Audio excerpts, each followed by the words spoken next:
Hello guys, চলে আসলাম শীতকালের চিতল পিঠা।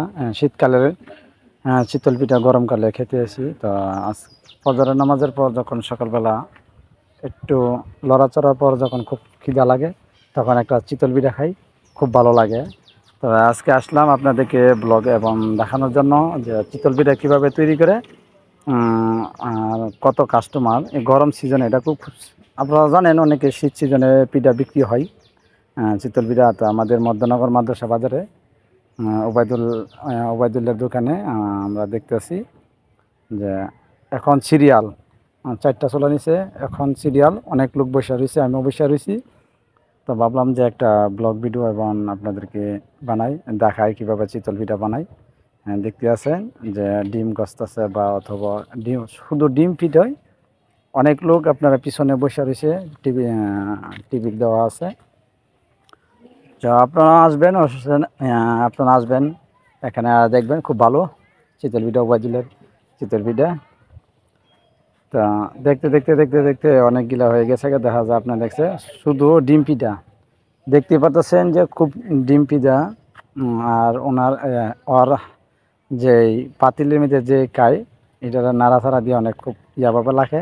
তবে আপনারা জানেন যে বাসা বাড়িতে অনেকে বানাইলে কিন্তু অত স্বাদ হয় না, কিন্তু তাদের পিঠার ভিতরে মানে ওবায়দুলের পিঠার ভিতরে মানে একটা ইয়ে আছে যে অনেক টেস্ট আছে, যে অনেক টেস্ট পিঠাটা খাইতে, যে বাসা বাড়িতে বানাইলে তো সুন্দর এবং ইয়ে হয় না। তবে আমরা সব সময় খাই, বাসা বাড়িতে আর বানাইতে হয় না। তো আপনারা দেখতে পাচ্ছেন পিঠা, আমার পিঠাটা মনে সিরিয়ালে হয়ে যাবে ইনশাল্লাহ। তো সকালবেলা তো বুঝতে পারছেন যে মনে হয় আমাকে পিঠাটা মনে দিছে। তো এখন ডিম দেখতে পিঠা দেখেন, ভর্তা খুব সুস্বাদু ভর্তা।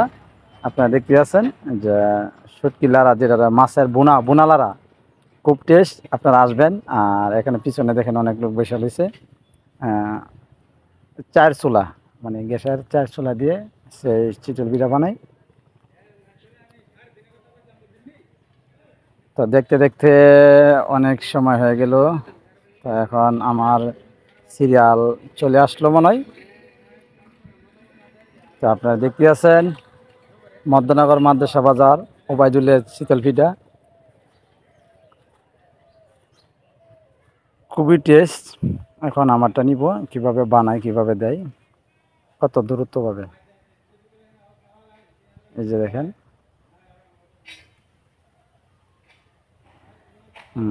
মানুষ সিরিয়াল অনেক দাঁড়াইছে যে আমার পিঠা খুব সুস্বাদু স্বাদ। তো ভালো থাকবে, সুস্থ থাকবেন।